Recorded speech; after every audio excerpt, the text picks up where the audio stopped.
श्री कृष्ण की लीलाओं की भांति उनके नाम भी अनंत हैं। उनमें से ही एक नाम दामोदर है, जो उन्हें बचपन में दिखाई गई एक लीला के कारण मिला था।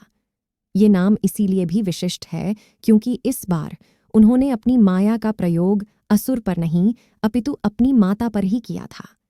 एक बार गोकुल में माता यशोदा दूध को मथ कर माखन निकाल रही थी। उसी समय श्री कृष्ण वहां आए और दूध पीने की जिद करने लगे। उनका मनोहर मुख देखकर वैसे ही माता यशोदा सब कुछ भूल जाती थीं। उन्होंने सारा काम छोड़ा और श्री कृष्ण को स्तनपान करने लगी। वो ये भूल गई कि उन्होंने अंगीठी पर दूध गर्म करने रखा है। दूध पिलाते हुए अचानक उन्हें याद आया कि अंगीठी पर रखा दूध तो उबल गया होगा।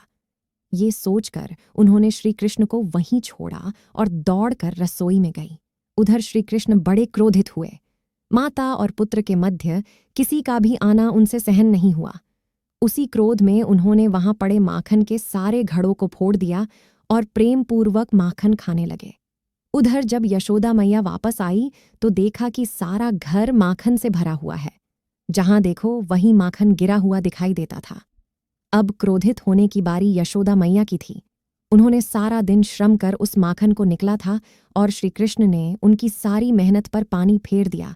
ये सोचकर उन्हें भी बड़ा क्रोध आया। फिर क्या था, उन्होंने एक छड़ी उठाई और श्री कृष्ण को मारने दौड़ी।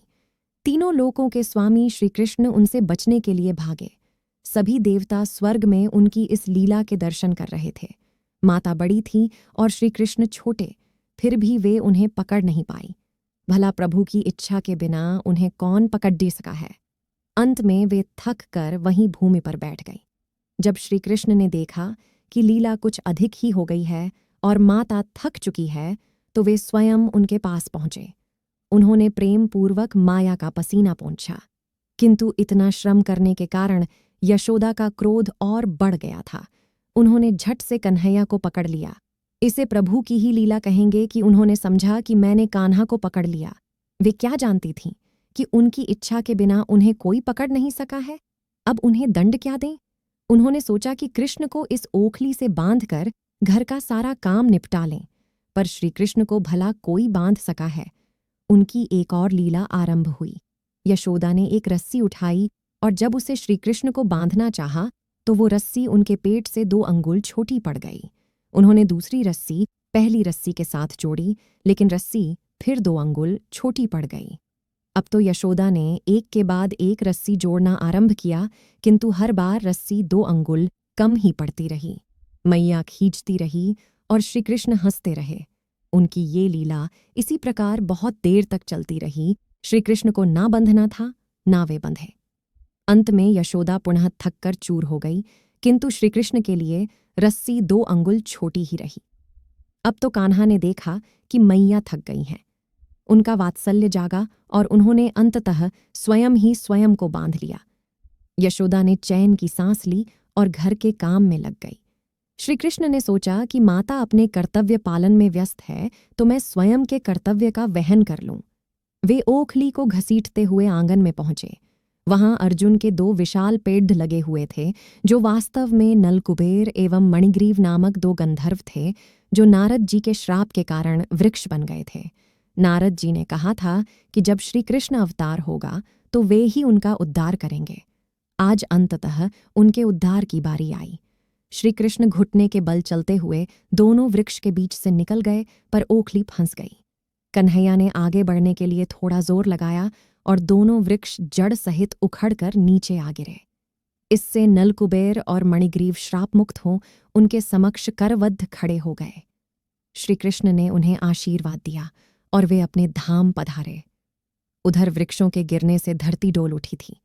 माता यशोदा किसी अनिष्ट की आशंका से दौड़ती हुई आंगन में तो देखती है कि दोनों वृक्ष गिरे पड़े हैं और कन्हैया उनके बीच खेल रहे हैं। उनकी जान में जान आई। वे दौड़ती हुई गई और तत्काल कन्हैया की रस्सी को खोलकर उन्हें मुक्त किया। श्री कृष्ण की एक और लीला का अंत हुआ।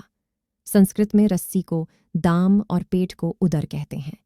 इसी कारण रस्सी से पेट द्वारा बंधे होने के कारण श्री कृष्ण का एक नाम दामोदर पड़ गया। इसी विषय में एक और कथा हमें भविष्य पुराण में मिलती है। एक बार राधा जी उद्यान में बैठी श्री कृष्ण की प्रतीक्षा कर रही थीं। श्री कृष्ण को आने में बड़ा विलंब हो गया, जिससे राधा की व्यग्रता बहुत बढ़ गई। खैर, बहुत देर के बाद श्री कृष्ण आए।